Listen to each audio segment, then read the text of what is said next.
isn't anything out there that really gives people the guidebook, basically with the tools to survive. We literally came in with one goal and one goal only. Well, he did it, then why can't I? What do you actually do if you want optimal health? I'm in cardiac arrest, man. I can't breathe, pure misery.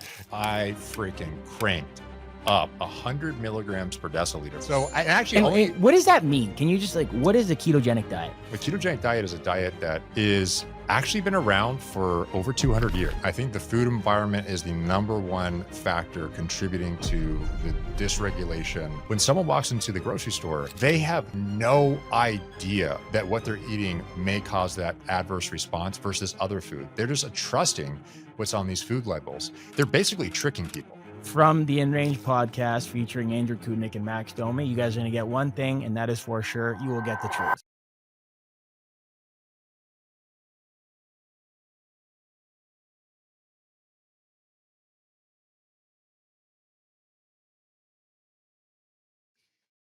Max, amazing to see you, man.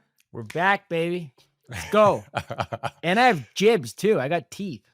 That's right, man. You how recently did you get those? Very recent. That's why you can still kind of see some bruising underneath my eyes here. They had to put some post up in the roof of my mouth. But now I just got a little bit of a bridge. So we'll see how long it lasts, but it's easier to talk, which is good. That's good, man, because I got these, I think, about 30 years ago. See? And they're still doing pretty good. I haven't had to have any adjustments yet. But they look great. Hey, I appreciate it, man. Yours are perfect though. They're you can't compete. They're not too perfect though, because you can't be too obvious that they're fake. I mean, obviously, I know they're fake. Everyone knows they're fake, but au naturel. We'll go with that. The dentist did an awesome job. So shout out to Dr. Ali. You absolutely killed it. Hey, he did but hey, enough about my teeth, dude. I'm so excited. This has been long overdue. We kind of did this on just a trial basis thing, and both of us are super passionate about type 1 diabetes as we both live with it. And now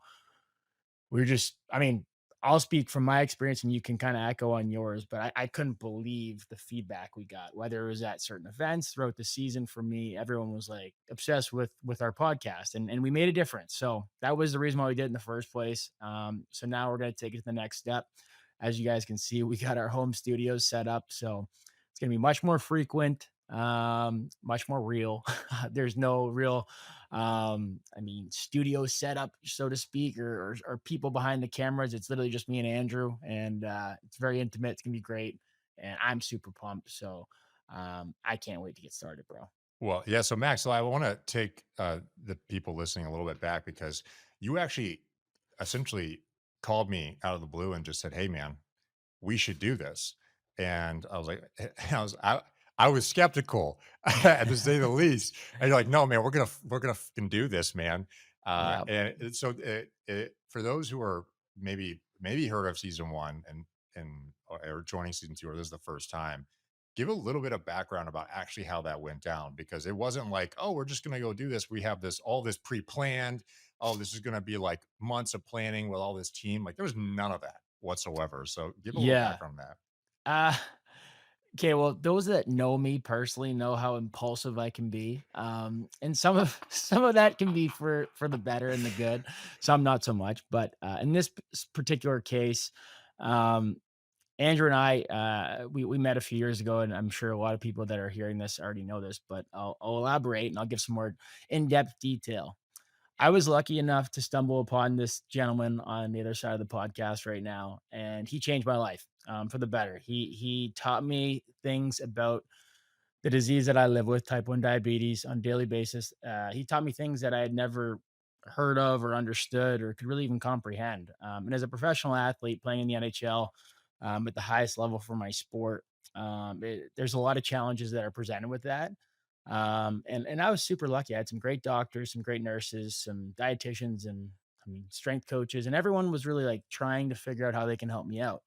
And it was awesome. And I appreciated that, but there was no one that really could fully comprehend what I was talking about when it came to dealing with the ups and the downs of being a type 1 diabetic in the NHL. Anyways, here comes Andrew Koutnik into my life, and dude, this stuff that I learned from you is just literally changed my life. And I don't know why. I wish it didn't take so long. I wish it would have been year 1 of playing pro. But you know what? Everything happens for a reason, and I learned a lot the hard way. But man, I'm just so grateful. So the biggest thing for me was like, how have I never heard of you, and how have I never met you? I've tried to like, I feel like I've done all my research and homework to try and meet the best possible team and produce and create this team that is unstoppable. And I'm like, how did I not come across this guy? And long story short, I was like, dude, we got to get you out there. A lot of people need to hear what you have to say, because I certainly was blown away, and everyone else that's dealing with, whether it's themselves as a type 1 or their brother or their sister or their parents or their son, their daughter, whatever it might be, they need to hear what you have to say. And I'm just fortunate to have a bit of a following through my job and playing sports, and super grateful for that. But I was like, dude, we got to get Andrew in front of a camera, and I'm pretty good at asking questions. So let's do a podcast and see where it goes. So season one was fantastic, and like I said, it was we kind of like just bundled it all together and last second kind of thing at the end of the summer. And I was just about to start my season. Andrew was in the midst of a move, and he can get into that more personally, but we had to find a way to just get something out there as fast as possible. And then once the season started, it was super tough to maintain that. We did get a bunch of good episodes out there. Super happy with how that all panned out. But now it's like I said, time to take the next step, be super consistent with it, have fun. We're going to try and interact with as many people that want to engage with us, whether it's on social or whatever it might be, answer your questions. And like, really, it's about helping you guys. So what do you want to know? What do you want to learn from what I do or my mistakes? Or what do you want to learn from Andrew, and his expertise from the scientific side, from his personal experience as a type 1, or whatever it might be, like, we're going to open up the gates to for you guys to ask as many questions as you want. And this podcast is going to be about helping you guys and be relatable in every possible way. Me, the athlete, Andrew, as is in my opinion, one of the most impressive human beings on the planet, because what he can do with his glucose levels, almost better than 99% of the population as a type 1 diabetic, and certainly better than 100% of the population as a personal diabetic. It's remarkable. So without too much more blabbing, that's how we're here. And I'm sure Andrew can give a much more concise version of that. But for me personally, I'm super pumped and can't wait to keep going here. Well, so a little back end story no one knows about is Max twisted my arm real hard, actually, like going almost like a half decade back. When we had our first conversation, we spoke about that last season. For those who are interested, they could check out those episodes and hear a bit more about that. But Max really twisted my arm, and actually changed my life, because for so much of what I had done, I had lived at when we first met. I had lived with type 1 diabetes for 12 years, and I had been so meticulous with my management, had learned from some really interesting people, but also I actually got into science in the first place because of type 1 diabetes and because of my journey to be bigger, stronger, faster. That's what I cared about. That's what I wanted to do.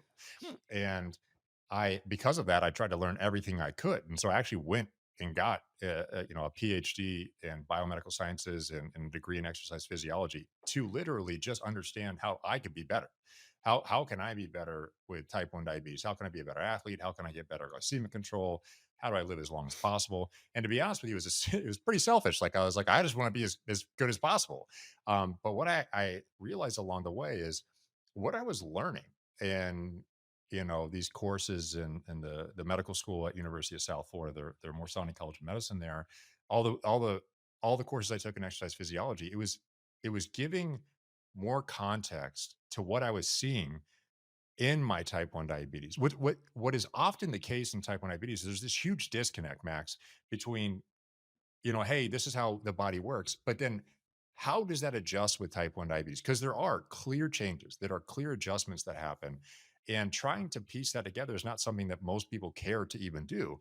But because I was so personally motivated to find how to tweak and to optimize along the way, that was inherent. That was the only thing I did. As I said, okay, there's a study that shows that athletes perform better when they do this type of nutritional strategy right before exercise. And so I'd say, okay, in type 1 diabetes, when you have insulins that work on a 2 or 6 or X window of time, and how insulin works, knowing insulin is critical to actually uptaking that nutrition, how is that going to translate to type 1 diabetes? And how do you make modifications that allow to bring the best out of the athlete with type 1 diabetes or whoever's trying to get better health, understanding that. And there really, unfortunately, and this is something that you really made me more aware of, Max, there's really not anything like this out there.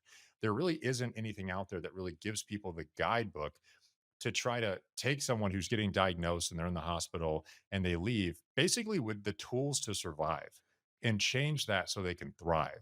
And this podcast is really an illustration of you twisting my arm super heavy and saying, we're going to do this, man.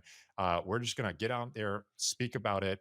Who the hell knows what's going to happen with this and see what happens with it. And that's Yeah. exactly what happened. Like Yep. pure facts.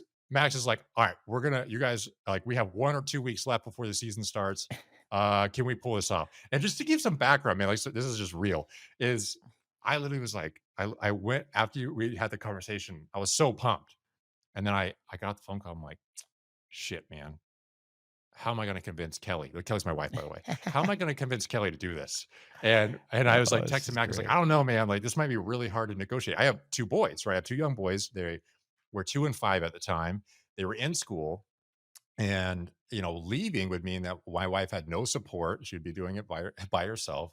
And so I was going to walk out and say, hey, I have a great idea, I'm going to leave for a week. And I was like, that's not going to go. And Max like, no, dude, she's coming, she should come. And I'm Yeah. like, oh.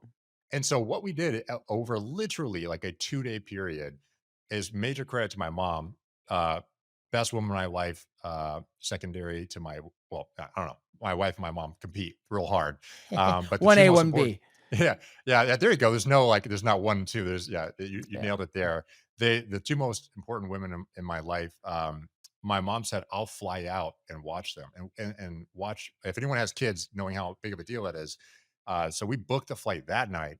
She flies out for 5 days, watches them, takes them to school. Me and my wife jet from Santa Legend. Barbara all the way to, Santa Barbara, California, all the way to Toronto.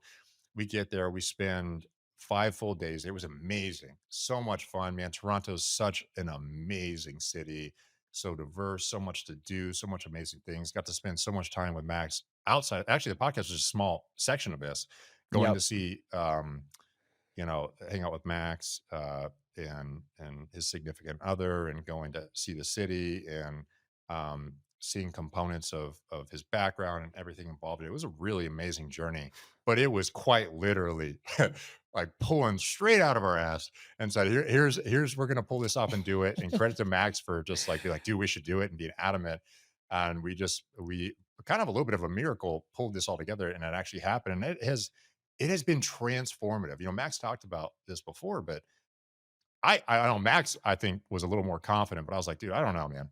I don't know if this is gonna make much of a difference to people out there. Like, I think I know for a fact, like, even in season one, we barely touched the surface of what me and Max have talked about for 4 or 5 years. Like, it barely touched the surface. But what was amazing is, man, the feedback was incredible. Like, people really were at least expressed the level of impact that it had on them, and it really motivated us deeply to kind of take it to the next step. And you know what you talked about this before as well, Max, the changes that happen. So me and Max have talked, essentially almost every week. I guess in the season there was times where it's probably like 2 3 weeks in between, with Yep. everything that goes on with the NHS schedule. And you can probably share that with the audience, like what that actually is like, because it was eye opening to me. I started watching the NHL because of Max. So yeah, credit to him. But Yep. the most one of the most amazing sports, by the way. If You anyone guys has had not, fun. We won the game because you and your whole oh, squad came to the Tampa game. That was yeah, massive. yeah. So Max, we'll talk about this in a second, but we actually moved from California back to Florida.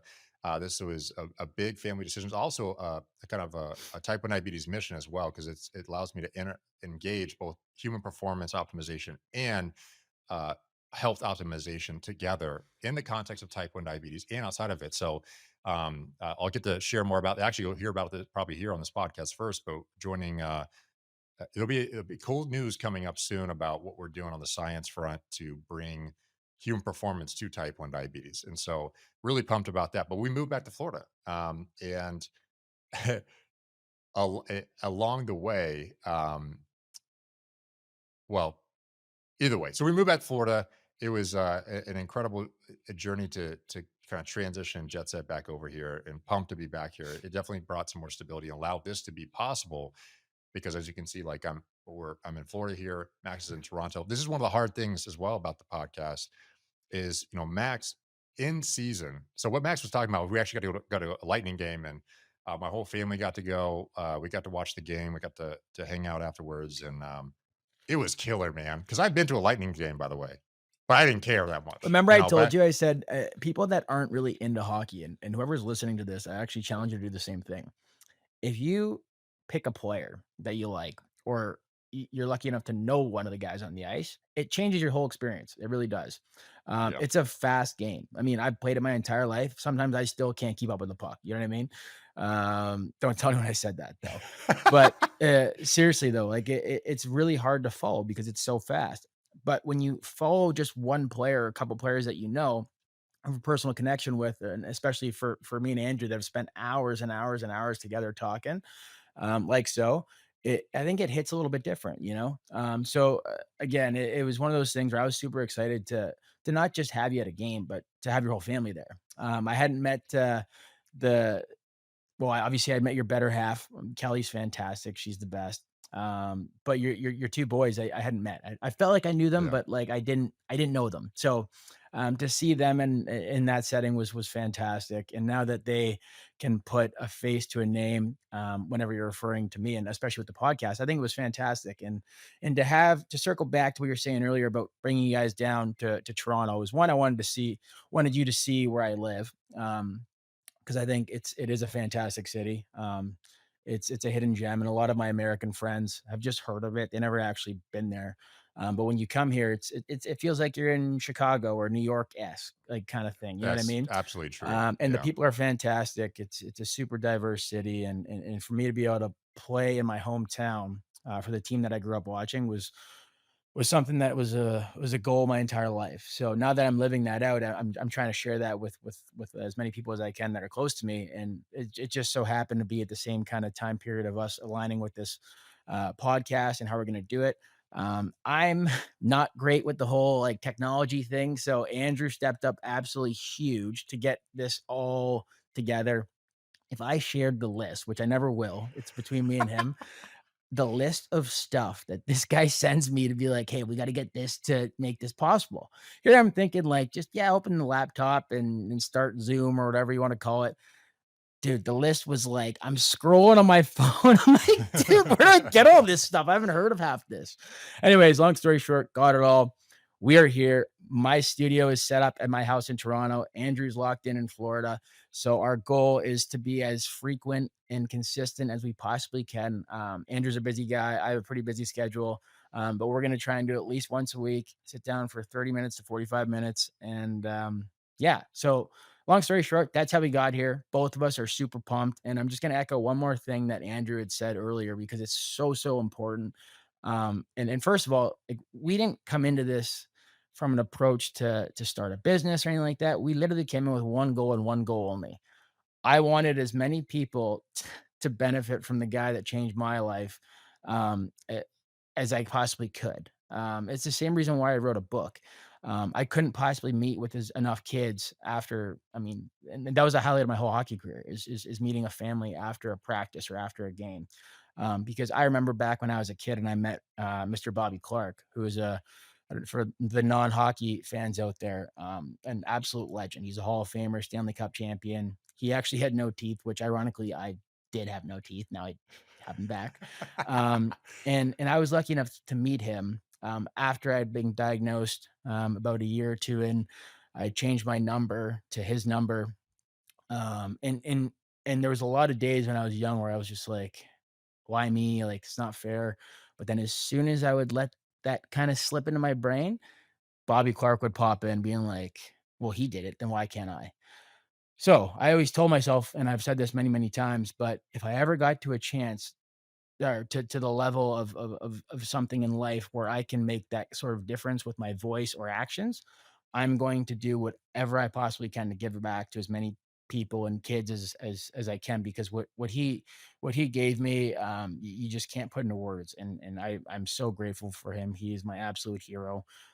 So Yeah, full circle. That's why we're here, because I think it's super important to always give back, and try and make a difference. So if it's one person, 100 people, a million people, we're doing something good, you know? And we both have a really we have a really cool friendship too. It's not just diabetes all the time. Like, I mean, Andrew's a good buddy of mine. We've just scratched the surface of where we're probably going to get to at this point, now that we're doing this on a consistent basis. But we got a really special connection, and we're here to make a difference and to help as many people as we possibly can. That's the mission, that's the goal, and that's what we will do. Um, And on that so I'm note, Max, excited. Yeah. yeah, and I appreciate you sharing that, Max, because I told you this a million times, but we're just sharing this more publicly if people are aware. Like, it had changed my life. You brought an awareness to what was possible and what was needed in the type 1 diabetes community. Like, I was familiar on the evidence and the science of where people with type 1 diabetes are on the average, but uh, when we first met, I'm like, you made it very clear to me, like, these are the things I have available to me, and this is what I'm struggling with. And I'm like, oh, just do this, man. Like this, and this.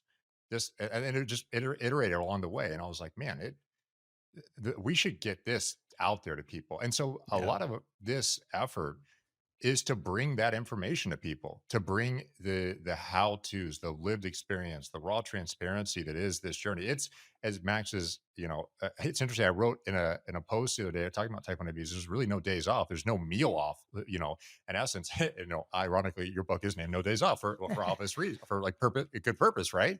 Yep. Um, but yeah, that's really where it came from, and I there's a lot out there. If someone's looking for health information, you will find Max is the king of this, man. He will find everything that's out there and send it to me. I'm like, man, we should talk about this stuff. And so some of the goals we have for this, for this what's coming for this podcast is, well, one, we'd like to hear from people, as Max said. We'd like to hear from what you want to hear about. Is it because that really guides a lot of the opportunities we have to actually drive the conversation in directions that are helpful to people, who are relevant to people, particularly those who are really the foundational listeners or the founding members of founding listeners of this podcast. But beyond that, there's also opportunities to provide direct tools and strategies, science behind what's out there in the, let's say, health optimization space, in the disease management space, performance space, and how that actually relates not just to health in general, performance in general, but to type 1 diabetes specifically. That's not really out there at all. And there's so much to be shared.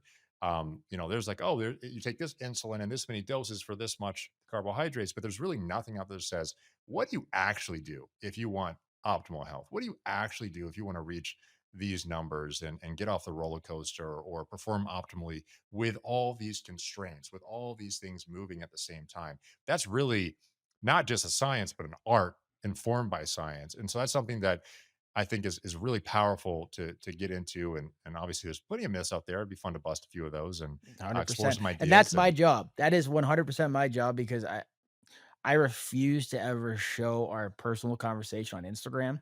But if I were to hypothetically, if I were to show you guys, you would have to sit there for an hour. For Andrew would send something, and then an hour later of me sending posts that I see, he'd send something else. So, and it's a very lopsided conversation on Instagram for obvious reasons. Everything I see, I mean, my whole feed now, I mean, I've turned into this like health and wellness nerd over the years. It's a huge hobby of mine. I love it, and I live it, right? So, I share basically everything that comes across my feed that I'm just like, either like super extreme one way or the other. I sent it to this guy and I'm like, "Hey, what are your thoughts?"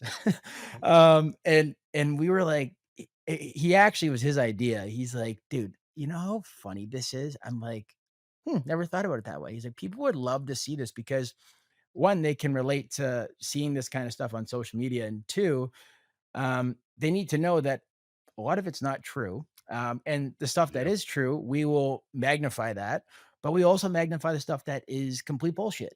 I think it's fun. It's just as fun both ways. So that'll be a segment. We don't have a name for that yet, but we will be It'll be the posting. funnest one yet. That's Yeah, for damn sure. oh, 100%. So we'll try and do that consistently too, because I do spend a lot of time trying to learn about that stuff. And Andrew is always the guy that I kind of throw it off of to see if it's legit or not. So we will share that on here, and I think we'll have some fun with it.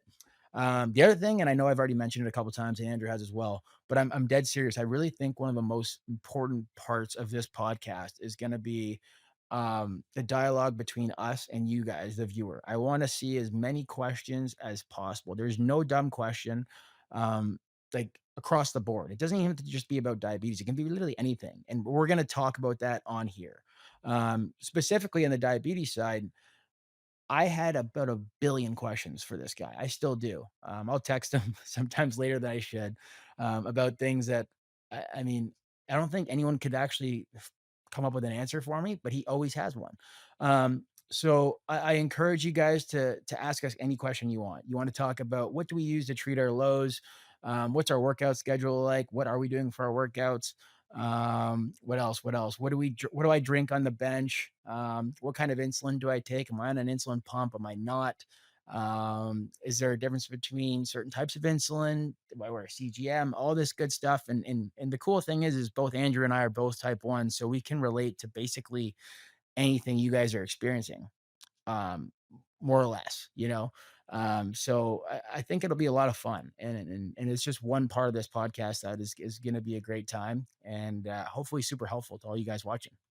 And on top of that, Max, we also had some ideas and concepts for who else to bring on here to also talk with about Yep, not just type 1 diabetes, but even beyond that, about absolutely. trying to, the concept is in range, not just because obviously that's clearly relevant to type 1 diabetes, but also just achieving things in life to get things locked in and motivated around your specific goal. And a lot of that's health focus for us, it's science focus, it's performance focus. Obviously, that's a big interest of ours with this particular platform, but also, Yep, how what can you learn from other people who've done it a different way? And that's really something that's extremely powerful because again, you can look at a scientific study, you can look at a bar, they look bar graphs, these line graphs, and you see these averages of what happens when you study it 10, 100, thousands of people.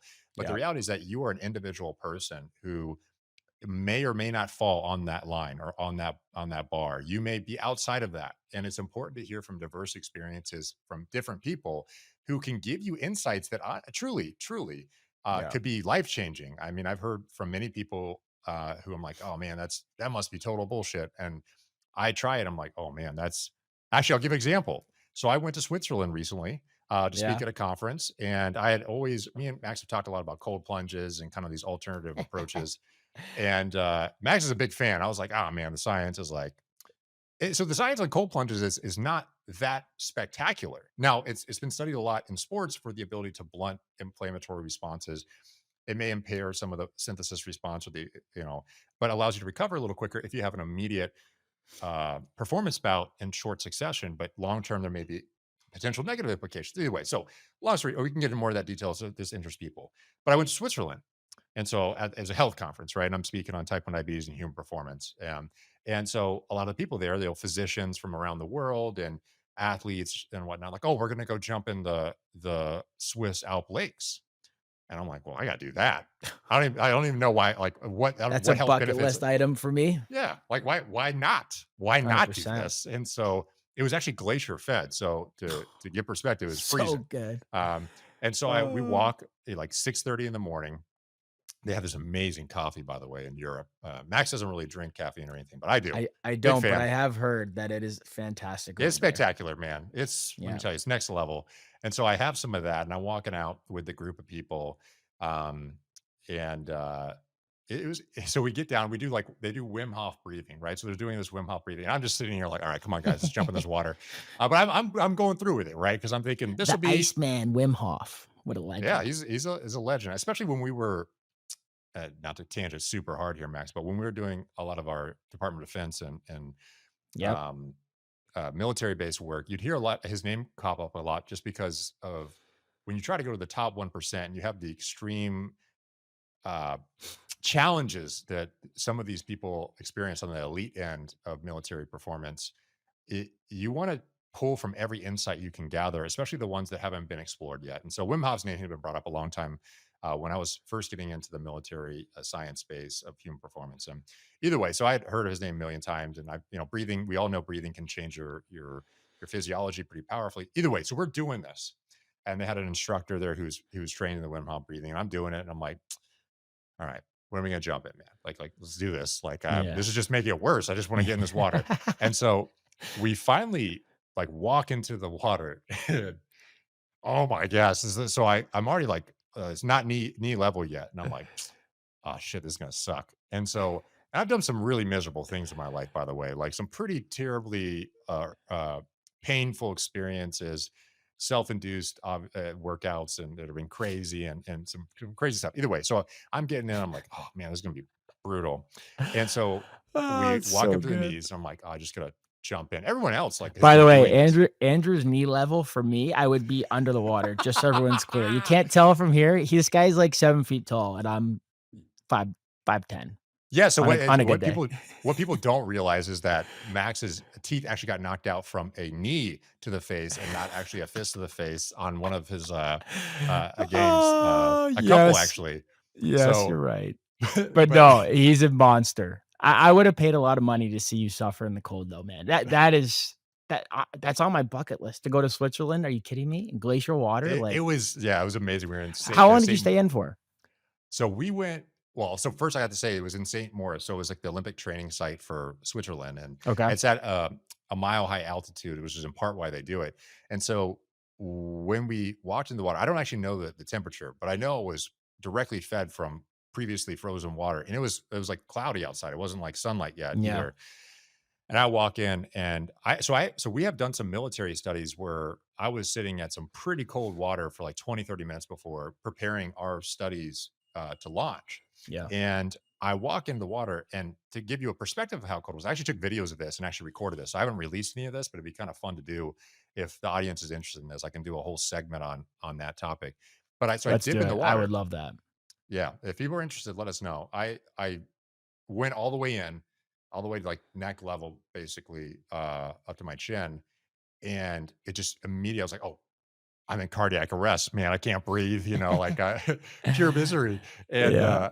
I just sat there as long as I could. And obviously, at a certain point, people who've done this before plenty of times, you just get used to it. You kind of forget that you're in misery. Yeah, your And body freezes, you can't feel anything. yeah, it's it changes things quickly for you, Yeah. Max. Yeah. And I so I came out, and what was interesting to me is like, yeah, there's not a ton of science on this. There's a lot more interest in the influencer health space, but there's Yep. actually not a ton of science on what people hypothesize are the key benefits of it. It's not as robust as people describe it as. But I did it. I came out, and what was amazing is my CGM. I freaking cranked up 100 milligrams per deciliter. So in millimoles, for the audience who's interested, I went up, let's see, around 6 millimole within a 5 or 10 minute period. I mean, amazing. And so Interesting. the stress response was extremely real, which is in part why we think that cold plunges induce health benefits, right? Is because it induces a stress response. Yeah. There's a hypothesized dopamine release in the brain, and that gives you this positive reinforcement response, this like an uplifting feeling. I will tell you, anecdotally, that was extremely real. I'm not a hater anymore. And then I went to the gym there, their Olympic training weight gym there, and lifted to kind of bring my blood sugar back down. Oh, there's diabetes. It- Uh-oh. right on cue. That wasn't even planned, Max. Someone's going Uh, low. well, so actually, it's He's human, folks. what? So pod, it's actually my pod going out. Yeah, I don't He's know if people also can see this human. It video. happens to everyone. Yeah, so the pod Now he's crapped gonna out. show off. Look at that. That is I'm not. so I was just butter. telling you. I was just showing you, Max. I Okay. had to. Yeah, yeah, for sure. All right. Well, you have to remind me, Max, because I'm going to But, forget like, this when I take honestly, this so off. what you're saying, though, I think a lot of people have to understand is what makes us as like, the dynamic duo that I refer to us as is so cool because everything Andrew does or has done in a lot of ways, I mean, correct me if I'm wrong, but is usually, like, data backed, you know what I mean? And everything is like, "Okay, well, there's this study here, there's this study here, there's this study here." Well, I never went to university or college. I became a pro hockey player when I was 20. So I obviously did the whole high school thing and then turned pro.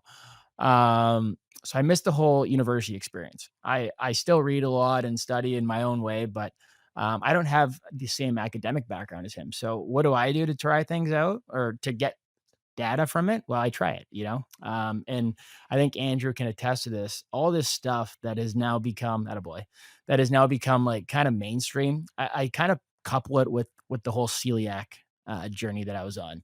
Back when I was first diagnosed with celiac, you couldn't get a gluten-free option anywhere, like anywhere. Now, everywhere is familiar with it. I mean, whether it's they got gluten-free bread, not that I eat that really anymore, but they got gluten-free bread options, they got this, they got that. Oh, you wanna go to a pizza spot? Oh, there's a gluten-free pizza. Oh, no way. Back in the day, that never used to be a thing. So I think the reason why I'm saying that is really cool from my perspective as someone who loves the sauna, loves the cold tub, and I've been doing it for the last 10 years. And I'm sure there's a lot of people listening to this that have been doing it for the last 30, 40, 50 years. None of this stuff is really new, but what's new is that now everyone has access to it with social media, and that's one of the good things about all this stuff is you're getting exposed to a lot of really cool things that have been out there forever, but I mean, now you're learning about it, you know? I mean, who knew that going in cold water or going in a hot sauna or just going for a walk, could have as much of an impact on your metabolic health or just your health in general as we know now, you know? So again, going back to me being grateful for all the house moms, which are fantastic, but they wanted to go on the gluten-free diet to look good and feel good, whatever. Um, that just turned into like a huge mainstream thing for society. Now everyone wanted to eat gluten-free or be gluten-free. Well, me as a celiac, I don't have a choice. So I benefited like huge from that. So I'm super grateful to all you people out there that were insistent on having a gluten-free option on this menu or that menu. Changed my life for the better. So thank you. Yeah, to give you Same insight, thing. Huh? so I have to dive in on this one because actually Go what ahead. led to this gluten-free, kind of ubiquitous access to gluten-free options is a false belief that people have celiac disease like you do. Like you actually have real celiac disease, Yeah, Max, where a lot of people are like, "Oh, I'm the gluten gluten intolerant. sensitive people. Yeah, I'm allergic to gluten," when in reality, the evidence shows that most people aren't, but they may have an adverse response to other components of foods that gluten has is associated with. Correct. And also, inherently, usually gluten comes with carbohydrates, and people are like, "Oh, I feel bloated." Well, carbohydrates is very good at retaining water and also making you feel bloated. So it's Yeah. either way. So it's a lot of it has actually originated, we largely believe, based on actually misinformation around what helps and doesn't. Hey, But the it helped me, so I'm I'm just grateful for saying, the misinformation, you know what I mean? So I'm on team misinformation for this one. Thank you to all those we're misinformed people. But no, thanks for clearing that up. And yeah, it goes back to like what I was saying, like the just healthy living, I mean, trendy movement that's going on. It's crazy to say that because like who wouldn't want to yeah, be healthy? You know what I mean? yeah. But it's now cool to go to the park and hang out outside or do some sort of exercise. I mean, there's these run clubs that are just everywhere now. Like everyone is Yep. going for runs. I'm not a huge runner, like distance runner, but I mean, hey, you want to get outside and go for a run, hang out with some people, develop your own little community. I'm all for it. Fantastic. Same thing with the sauna. There's this place in Toronto. It's called Othership. It has absolutely Ship blown or up. with a ship or with a T? Othership, Oh, okay. like a spaceship. I wasn't sure if that Othership. was what you're saying. Yes. No, they're fantastic. I think they have a location in New York for sure. No, maybe even in Cali. I don't know. They're blowing up. Like when the UFC was here, like Dana White and Joe Rogan and all those guys got into it, so it exploded up even more. Yeah. But all my friends and a bunch of my family go there.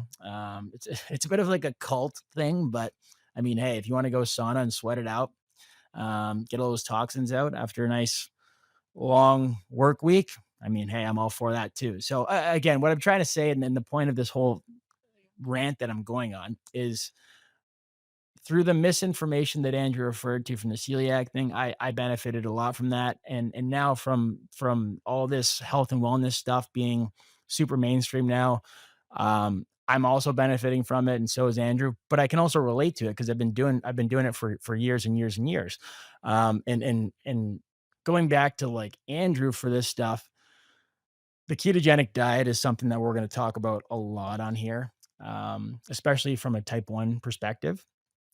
And I'm going to ask him questions probably every episode about this because I'm actually just trying to step into that. It comes with a lot of challenges for sure, but holy smokes, does it ever have a lot more benefits than that. And I want Andrew just to touch on it for 2 seconds. And talk about like how long have you been keto for? Because I know the answer to this, but the people need to know that this is not a new thing. This has been around for a while, and it needs to be talked about more. And through the lens of a type 1 diabetic, and the benefits that we reap from that are just fantastic. So, it's actually interesting. I totally didn't know you were gonna pivot this way. We did not plan this whatsoever. That's the So best I part, bro. That's what makes me valuable in this. I'm just all over the place. You never know That what's is gonna happen. yeah, I did see this one coming. Keep you on your So toes. I don't think Max knows this, but I'm actually the longest studied patient in the medical literature I to did know that. ever have That's why I their asked. own data published longitudinally from start to finish over a 10-year period on the ketogenic diet. Um, yeah, thank you, Max. I appreciate that. Well done. So I actually And only what does that mean? Can you just like what is a ketogenic diet? And what does it that's mean a to be yeah. keto?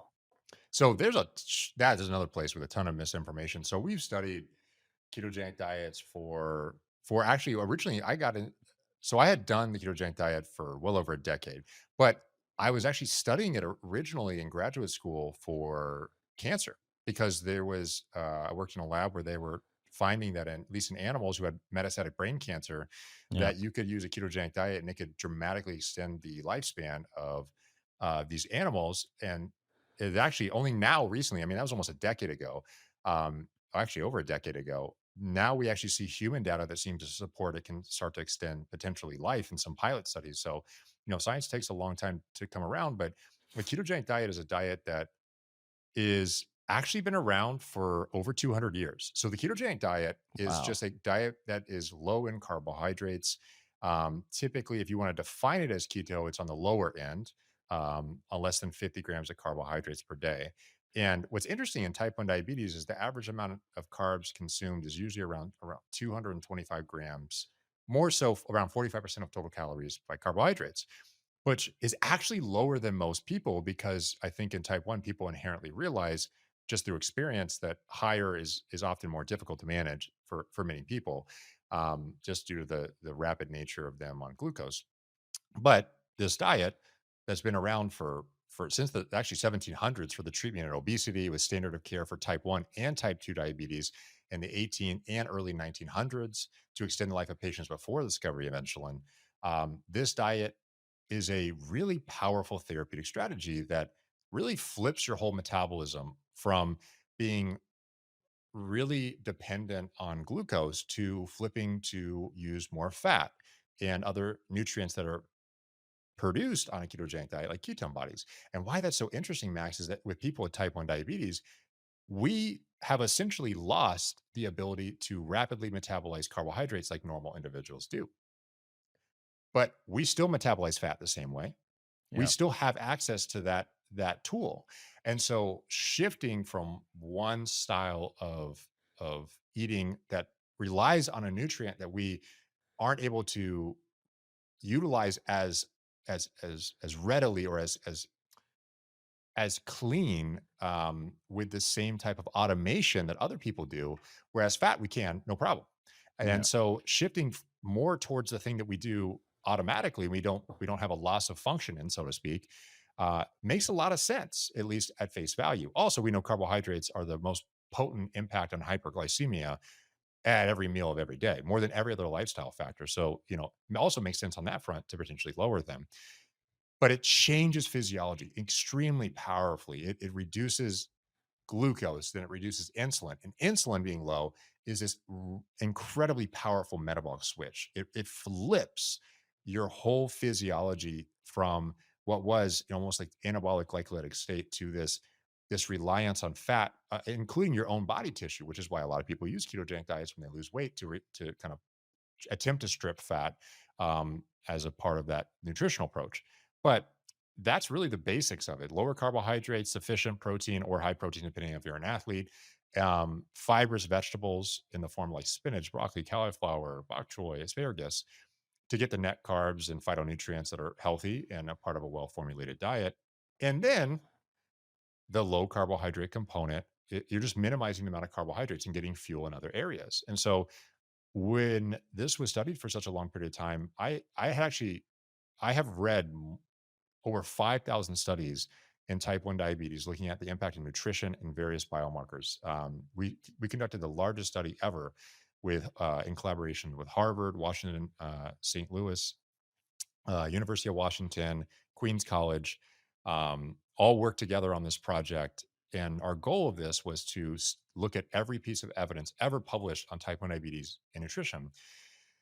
And what we found is that when looking at this data, that there was a clear impact on what people were consuming and their outcomes. And I'll share more about this on this podcast as well, because we haven't actually published that data yet. Okay. But the longest ever report on the ketogenic diet where you had data at the start of initiating it and at the end of initiating it, at least in type 1 diabetes, was less than 2 years. So we had no idea what the long term implications of this would be. And there was all this hypothetical concern about this diet Yeah. just based on hypothetical concerns, no evidence. Like, oh no, is that diet gonna? It's a ketogenic diet, so won't a Yeah. ketogenic diet increase my risk for ketoacidosis? Well, the reality is like, no, not if you understand the physiology of this. So, in essence, I, I had having been in the research literature and having done this for such a long period of time, it's really important when you're trying to understand a paradigm shift like nutrition is in type 1 diabetes to provide any evidence whatsoever. And we had none beyond 2 years. But I had data since I had basically worked in a lab for, about 15 years at this point on myself. I had DEXA scans, like advanced body composition analysis. I had tracked my food. Yeah. I had insulin records. I had blood work. I had kept all this because I was interested in it. This is why I got into science. And Hang on, long, let me cut you off for yeah. 2 seconds. And do me a favor, like, I'm not asking you this to, like, for you to blow or to, like, to gloat or, like, make people feel like, "Oh, you have to do this," because that's not why I'm asking it, just to Yeah. prove a point here. Do you mind just sharing with the audience what your last, like, couple A1Cs would be? Yeah, so my average actually over a 10-year period is 5.5% HbA1c. So, And um, what is that in comparison to, like, a non-diabetic, a normal person? a non-diabetic range is between 5.3 and 5.5%. That's the average for most people who are healthy without disease. So, can you just I know you already touched on it and elaborated, the fear side of it scared a lot of people from trusting in this diet based off of, like, a hypothetical, but if that's your average over the last 10 years and might be on the higher end, but it's still in the non-diabetic range of 5.3 to 5.5. I just I can't understand how that isn't, I mean, thrown at us after you're diagnosed, you know what I mean? Like, in my opinion, that information is so valuable to me because, like, if I would have known that when I got diagnosed at the age of 12, I think, I mean, there's no I don't have any regrets, but I would have appreciated that, you know what I mean? And I think that the listener and viewer has to understand that although there are lots of potential scares in that, it's across the board. And trust me, the latter of that is far outweighs the scares that come with being keto as a type 1 diabetic. And um, Andrew's modest, so he won't elaborate it too much on it. But to do that is so, so challenging while being one of the best scientists in the world in your field, while being an absolute specimen. This guy works out just as much as me, 6 days a week, all year round, while being a full-time dad, while being a full-time husband. Like, that is remarkable to me, and I'm not saying it's all because of your diet, but I think you'd be the first one to admit that's the biggest piece of the puzzle is the way that you eat. And I think people really need to understand that that is something that is achievable and attainable, especially nowadays with all the amazing gadgets and stuff that come with diabetes management, with the CGMs and the pumps and whatever it might be. The access to being normal and doing whatever you want to do is right in front of you. And the ketogenic diet is a huge piece of that puzzle. So I appreciate that because I know how much work you put into it, and then I respect the heck out of it because I know how difficult it is. But I really need people to understand that it's something that is very attainable and something that is very good for you as a type 1 diabetic. Yeah, and to elaborate, so I appreciate you sharing that, Max, because I think this speaks to the broader topic, which is, Max brings up a singular example of one kind of nutritional approach that is extremely powerful. But yet, if you go just Google this or look into this, you're not going to find information that shows you how to optimally apply this. You really have to find a trusted expert. Good luck with that. Who actually can guide you on this, who has the credentials, background, who knows what they're talking about, and hopefully you get good advice. But in this Yeah. particular example, the vast majority of the kind of it this is these type of tools in type 1 diabetes, this ketogenic diet is just one example because people may never do that. Maybe they do high carb, they want to do a different strategy. There are so many ways to optimize all of those strategies better with the right information.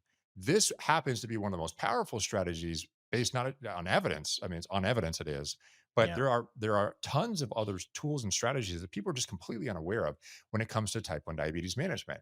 And this is across different tools, different medications. Like me and Max had talked about something called regular insulin, which is one of the first forms of insulin discovered, that you really can't get unless you're really advocating for it, or at least in America, you can go to a place called Walmart, department store, and just pick it up for like Heard of it? 25 bucks. Yeah, and so most people are like, "What?" When I say, "Have you ever heard of this regular insulin?" Like, what is that?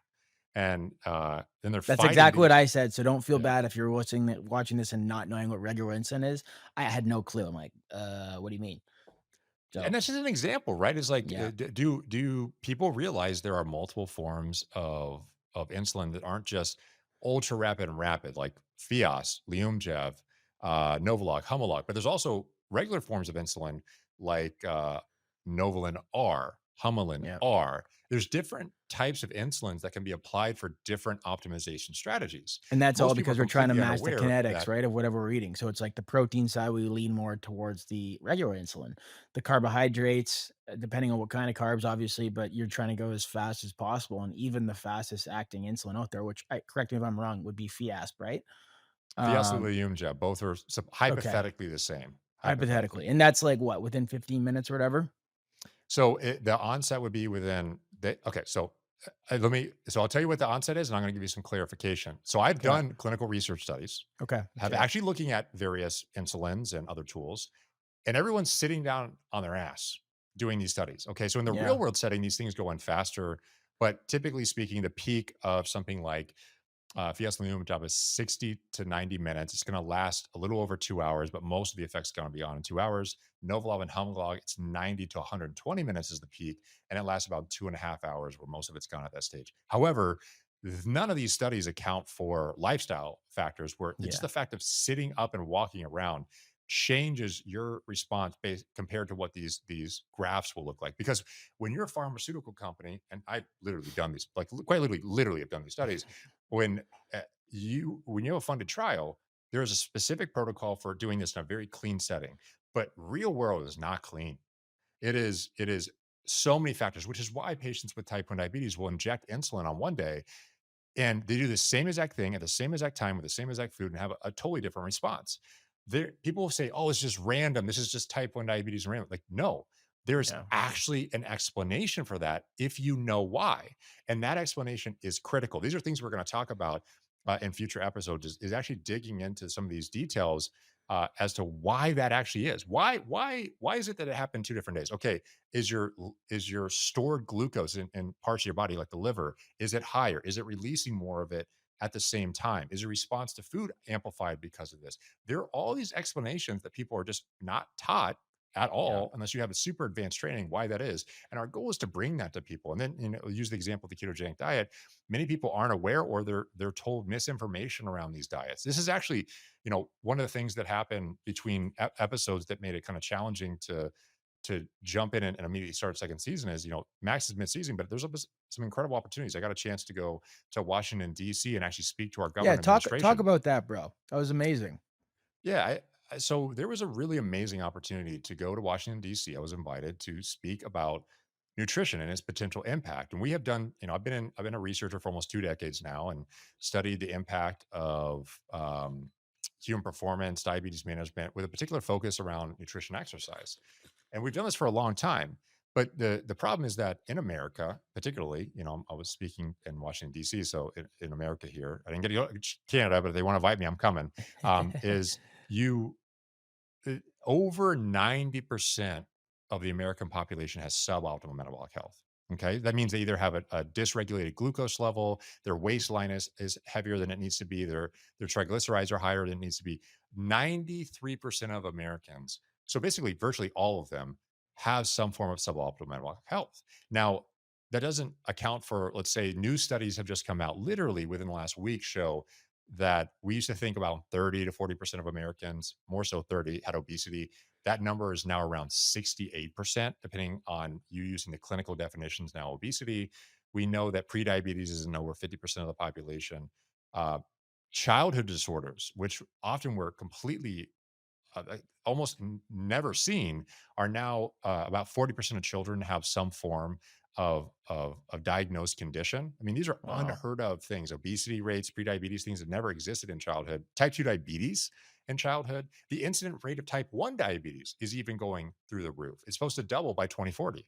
And so there's all these issues going on, and they're trying to fix it. I mean, at least they say they want to fix this problem. And how do we reverse the chronic disease epidemic? Not just, management of an irreversible chronic metabolic disease like type 1 diabetes, but how do we apply tools that won't literally financially cripple our government, like some of the Yeah. medications that are out there? And how do we apply these tools to bring optimal health not just our entire country, but the rest of the world too?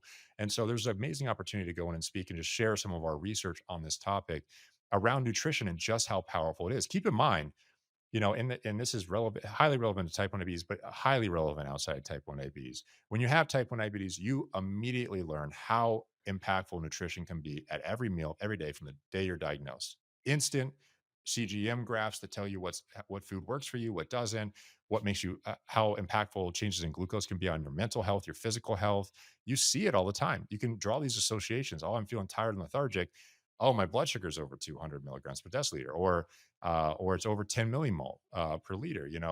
You can draw these association where the average person never sees these things because they don't have the same tools that we do in type 1 diabetes. And so it's really an opportunity that came out of lived experience with type 1 diabetes, but also our research to illustrate, hey, you go to the grocery store, you have to eat something. Yeah. You can't fast forever, you'll die. And so you have to eat something. So you go to the grocery store, you choose this or you choose this over here. But essentially, we're talking about a neutral swap in what you do financially that can have unbelievable power therapeutic effects on physical health, cognitive health. And if you have a disease, nutrition is hard to argue that it doesn't interact with virtually every major disease, meaning it isn't necessarily always the cause, but it can often be the root cause. So we know that dysfunctional metabolism, whether it be obesity, early signs of insulin resistance, dyslipidemia, or things like elevations in glucose levels that occur even subclinically in early signs of obesity. Like we know insulin levels, by the way, go up, and people who are becoming overweight or obese, they double or quadruple, and they're just unaware of this, and so Yeah. they develop insulin resistance. And so knowing that nutrition is a foundational component to health, not just any nutrition, but the right nutrition is critical, but also knowing that exercise and other factors that interact with that are super important. So yeah, it was an incredible opportunity to speak on it, It's um, amazing, man. and share. Yeah. I appreciate you sharing that, and I'm sure everyone else at home does too. So I guess just in conclusion on that whole point, Yeah. just make it as simple as you possibly can. I mean, I'm just going to stick with three pillars out of all that, and focusing on the tough side of it, of seeing. I forget what the percentages you said, of all the different issues that come with the youth nowadays.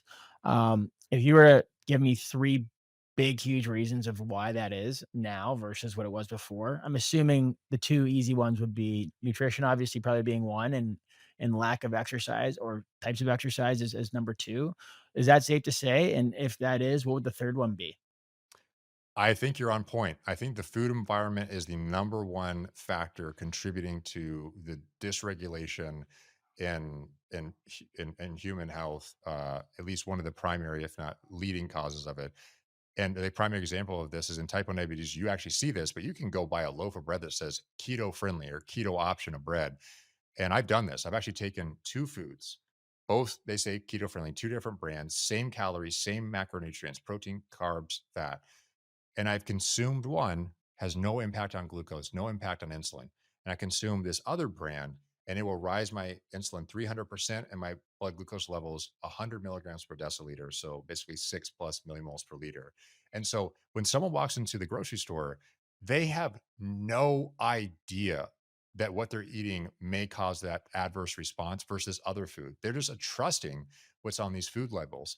And it's just a landmine. You almost have to have a PhD in nutrition, biochemistry, or metabolism to navigate the landmine of a grocery store and food labels. So food is number one. And so what Exercise what is what could one do that's walking into a grocery store, whether you're in Canada? I mean, I know there's different regulations here versus the States, but for argument's sake, just stick to the States because that's what you know. You walk into a Whole Foods or whatever grocery store you want to walk into. What advice would you give to someone if they're walking in and with that in the back of their head, fully knowing that you can't trust everything you read on every label? What's the best way someone could really get over that or understand what they're actually putting in their body? do Whole Foods and buy Whole Foods fresh produce that you can actually cook yourself and Yep. make yourself. Now that's not easy for everyone to do, but it's the one thing that eliminates all the variability and uncertainty where you have to put all your trust into other individuals or entities or companies to give you your best health outcome. But in reality, is if you could actually buy Whole Foods, which are almost always healthier for you, cook things yourself, which I think is an important skill to understand how to cook for yourself because it teaches you about your health. Yep. That's one of the easiest and quickest ways to do it. Otherwise, you need to become quickly aware of the key ingredients on the back of labels that are false equivalents. So there's Which would be what? so for you can go to the grocery store and see labels that say zero sugar on them. And a lot of those food products, I won't name any on here unless we want to start calling them out, which I will do. But if we have a food product that says zero sugar on it, Yeah. and you look at the back of the label, sometimes they just literally swap it for maltodextrin or maltitol or other ingredients that aren't labeled as sugar, so they can say zero sugar on the label, but have the metabolic equivalent negative impact of sugar.